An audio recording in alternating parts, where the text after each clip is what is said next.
Hello there, and welcome back to your daily painting show, the Daily Yupari. In today's episode, we are going to be creating another pet portrait, and this is Marcus, Julie Wilson's amazing service dog. And thanks again, Julie, for sending me this image on my Facebook account. So, if you would like to send me images of your pets or wildlife photography that you may have that I can use in a potential painting video on this daily painting show, you can feel free to send them to me on my Facebook page, my Instagram, or my website. And links to those pages will be in the description box down below. So, today we are working with traditional oil paints. Um, so we're starting off with a very simple and basic block in. I'm using burnt umber. So the medium that I'll be using, you're not going to see the medium because it's on the bottom of the screen, but I'm going to be using Neo McGill medium. And right now I'm just using regular odorless mineral spirits to dilute the paint, to get the paint to flow a little bit. So I'm starting off on an 11 by 14 inch cotton canvas. This cotton canvas has been pre-toned with I think that was burnt umber oil paint a very long time ago. And the color palette is titanium white, flake white, burnt umber, alizarin crimson permanent, cadmium red medium, cadmium orange, cadmium yellow deep, yellow ochre, sap green, cobalt teal, ultramarine blue, and ivory black. Now I'm using traditional oil paints. I'm going to be using traditional oil paints for this painting, just because I still haven't found a blue that I really like with the water mixables, and I think I just need to just do some more shopping. But anyway, I just felt like using the traditional oil paints again this time. So you can see that the start is very simple. The start is very free. I'm not worried about trying to perfectly map out any kind of contour. Rather, I'm working from the inside out. When you're working with mass, when you're painting with oil, it's really important to know your material. And with a mass-oriented approach, remember mass just means basically working with a big kind of like a blob. Non-specific shape is what a mass really means. It just means the shape of color and value. Um, so now what we're going to do is we're going to build the specificity onto that with these values. So very quickly now, it hasn't even been 3 minutes in the episode, and we already have our color value web. And so I'm going to have two color value webs primarily. So I'm going to have a warm color value web and then a cool kind of neutral gray color value web. So now you see here I'm using the ultramarine blue and the titanium white. And those of you that are new to this channel, yes, I know that, that the cadmium orange is starting to fall off the edge of the palette. The cadmium orange that I have is pretty new, so I haven't had a chance to drain some of the oil from that tube, so that's why it's really oily. And the way I drain the oil from the tube of paint, if it's too oily, I actually put a little piece of paper towel into the tube, kind of like this is gonna sound kind of gruesome, but kind of how you plug up a nosebleed, and then I turn the tube over on its side like it's upside down, and it drains the excess oil. I forgot to do that with the cadmium orange, but in any case, now you see we have the kind of warm orangey yellowish color value web, and then we have the gray kind of bluish color value web. And now we're going to be sculpting out the forms. So like I said in yesterday's video and the ones before that, I'm going to be formally writing out a technique, Yupari's classical painting technique, but I'm also going to have an Alla Prima technique. So I want to have both techniques written out, and I want to have a series of steps and sell information to and sell training. Uh, I shouldn't speak too much about it, but I want to be able to offer self-teaching uh, avenues for people that really want to get into painting. So if you don't have access to an atelier, or if online schools aren't enough, I really want to be able to sell self-teaching resources for people at a very low cost for people to learn these kinds of techniques. So right now what I'm doing is I'm using the Alla Prima approach. So Alla Prima just means wet on wet. So when you're layering wet on wet with traditional oil paints, it's important to use less medium in your initial layers. So there is a little bit of Neo McGilp, the fast drying medium, in these mixtures, but very, very little. It's mostly just paint. And I'm using bristle brushes, okay? So when you're working in the Alla Prima approach, I think it's important to really have a nice foundation layer. And so that's why I'm using bristles. Bristles can help to carry quite a lot of paint. And then once I have all of these major planes mapped out, then I will subdivide those planes into smaller planes. So this is how the Alla Prima technique is going to be described once I formally write it, once I have the formal writing down for Yupari's Alla Prima technique. Essentially, it's the big shape first, like we had before, but it doesn't have to be so exacting, certainly not as exacting as in the classical approach. And then you can go right into large form. What am I even going to call it? We're going to go into the large planes. And then we're going to subdivide these larger planes. And if you're new to painting, remember that a plane is just a two-dimensional concept of a three-dimensional sheet in flat space.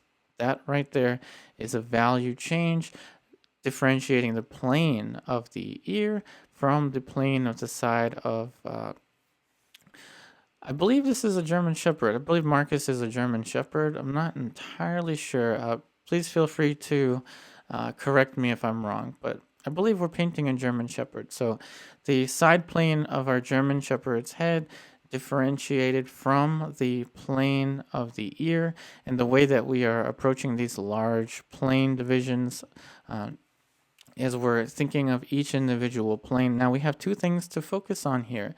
So we have the local value changes, and then we have the form of the fur going around. Now this is very complex to talk about, so forgive me if I sound a little bit ambiguous. So Marcus, our German Shepherd here, has a darker pattern on his snout, of course, because he's a German Shepherd. So he has certain patterns, and the way I'm approaching the patterns is I'm laying down flat shape. You see very clearly there a flat shape of dark, and then I'm going to go over that later on. But the idea is to unify all of those large darks, and I unified all of the lights on the top of Marcus's head. So in essence, what I'm doing is I'm kind of subdividing not only just the planes, like which planes are facing the light, which planes are facing the light less, but I'm also subdividing the patterning because, one of the amazing things about painting, dogs, cats, birds, zebras, or whatever kinds of animal paintings we're going to get into in the future is the patterning and how to approach the patterning. So this is how I'm going to be approaching it, and again, using the Alla Prima technique. And I'm pushing the color a little bit here with the alizarin crimson. Now, I'm pushing the alizarin crimson a little bit in the color for the fur, just because I see a little bit more warmth. And you know me, I tend to push the warmth in certain colors. I don't know, at this point, that's kind of just my style, so to speak. And now we're just going to keep subdividing these larger planes into smaller and smaller planes. And that plane is not only the ear getting darker as the fur is actually facing the light less, but it's also getting darker just because that one spot is, the fur on that one spot of the ear is darker. The underside of the ear right here, that is going to be an important dark to lay down, because the photo reference was taken in daylight, as we can tell, and it's important to get the most important darks well established. Now you can see we've added many more larger plane divisions. And now you can see that we've switched to a synthetic brush. That is, I believe that's a size 2 Princeton brush. Um, so we're adding now more layers, and we're painting wet on wet, as you can see here. And remember, Alla Prima just means wet on wet, applying wet layers of paint onto uh, wet layers of paint. So I'm increasing the amount of medium that I use now as I start to add more of the paint. And right there you can see the paint is having a little bit of trouble sticking onto the surface, but with a little more of the a thinner application of paint, it will remain just fine. And with this painting, I really want the brush strokes to tell a lot of the story. I want it to be just as much about trying to capture the likeness of our model as it is trying to create a painting. So notice how each brushstroke now that we're putting on is very deliberate. And I'm going to try to make each brushstroke at the correct value and in the correct shape. So now another interesting local value change, as you can tell, is the dark underneath of the jaw. This little darker shape here, in contrast with the warmer colors for our German Shepherd's tongue, and then in contrast with the color of his teeth.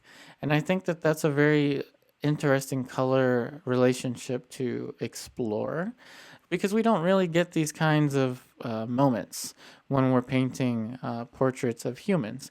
And we're already a little bit over the halfway point in today's episode, and you can already see that just the simple planes, okay, the simple plane changes are really telling a lot of the story, and as well as the subdivision of the patterning. Excuse me. So you can see the patterning on the snout, and how the patterning that we had before, that large simple patterning, now we're able to build on top of it with the softer brushes. So another little trick to Alla Prima is using bristle brushes first and then transitioning into softer synthetic brushes, especially when you want to paint very soft and subtle transitions, such as the fur. And really, the only major plane changes that I'm focusing on, you can see on the side of the eye, it's a little bit lighter and right there. So now we have another major plane, and there's a lot of stuff to look at, a lot of different patterns, and the important thing is to know how to group the colors and simplify them. And I used a little bit of my cobalt teal in that area right there of the nose. And again, I really want the brush strokes to tell a lot of the story. I don't want to hyper render anything. I really want the the painting to be very kind of expressive. I like a type of expressive realism that we can get working in the Alla Prima approach.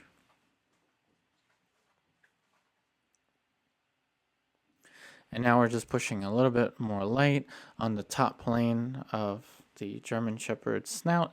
And now we're going to start to add in some more smaller plane divisions for the eye. And in particular, first I'm starting off with a thicker layer, okay? That's pretty much just straight paint with a synthetic brush just to get the dark for Marcus's eye. And now the next thing to do is to put in little indications for the bottom planes of the lower eyelid. And now we're going to go in and start to put in a little bit of light for his sclera. And I believe the sclera should have the same name, right? For the dog, remember, sclera is the light of the eye. Correct me if I'm wrong, but of course I don't know too much of the anatomy of our furry friends. It's just that, single brush strokes. These are the moments, okay? I'm going to try to be quiet. These are the moments. These are the magical moments, the magical brush strokes, where everything just starts to come into place. See that? And how very quickly, okay, how very quickly we went from just a basic shape of dark, and we subdivided those shapes rather quickly and efficiently into a series of brushstrokes that orchestrates the beauty and the magnificence that we are observing in nature. Isn't that neat? Just simple shape. Just one simple technique, the simple shape. And now it's only 5 minutes left in today's episode. We're going to very quickly put in the background tone. And we're using a little bit of the ultramarine blue and I believe I used a little bit of the sap green into the mixture here with the flake white.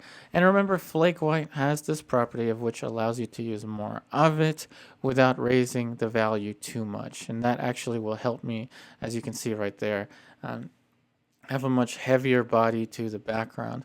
And behind, there is some landscape imagery, but I wanted to flatten it out so that the flatness of the background would help to push the three-dimensionality of our German Shepherd that we're painting here. And again, forgive me if I'm wrong. I'm pretty sure that this is a German Shepherd. That Marcus is a German Shepherd, but I could most likely be wrong with that. Now with the fur, I'm starting to subdivide the patterning yet again. So just like I did with Marcus's head, I'm starting to now subdivide the patterning for the fur. So I'm going to crop. I chose, at this point, I think I chose to crop, down to just the corner of our German Shepherd's leg, but we'll get into that. And I'm putting in simple flat shapes again, just to kind of, try to make the most out of the fewest brush strokes that I possibly can. And at some point later on, we're actually going to be painting, holding two brushes at once. So be on the lookout for that. That's going to be pretty fun. So now you can see how I chose to crop the corner of Marcus's leg, just so we can see a little bit of the corner. And I think it helps the composition a little bit just to have an element that's facing the bottom left corner of the rectangle of the canvas. And now it's just about softening the edges and adding more and more plane changes. And you'll notice that I switched to bristles again, just because I have a large surface to cover. So you can see in the Alla Prima approach, after you put in your basic block in, you put in the large planes, then you start to subdivide into smaller planes. What's left is to then pick and choose areas to selectively render. And I'll make this much more clear once I get into writing the formal. Oh, there you go. Now I'm using two brushes at once. And this is a very quick and simple way to get the effect of the fur very quickly. And I think it's just fun to use the two brushes at once. I think the first time I did this was when I was painting the portrait of the horse. Do you remember that one? A while back.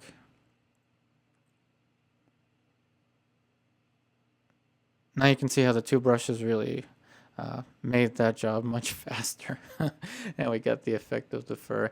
And now with the titanium white, the cobalt teal, we're mixing up a color very similar to the fur, but a little bit cooler. And there you have it. We have the the background color. And now let's just cover up some of the canvas that we left, just for the sake of aesthetics. I'm just trying to cover this area of the canvas. And then the next thing to do is going to be to get a clean and dry synthetic brush, and I'm just softening the edges to get kind of more of the effect of the fur, because fur is very soft in nature. So I'm really just trying to pick and choose areas to selectively soften. Now the trick is not to soften everywhere, just in areas that I want to have less emphasis on. And it also helps, I think, make our image look more three-dimensional. And now the very last thing to do is slap a signature onto this painting and call it done. So we're going to use ivory black to sign.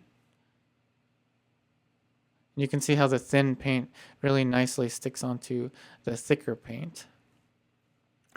And there we have it. I really hope that today's episode helps you out. Always remember that in a world that can be so negative, be the spark that ignites positivity amongst all of us. I really do hope that you have a wonderful day, and I'll be back again with our next episode tomorrow.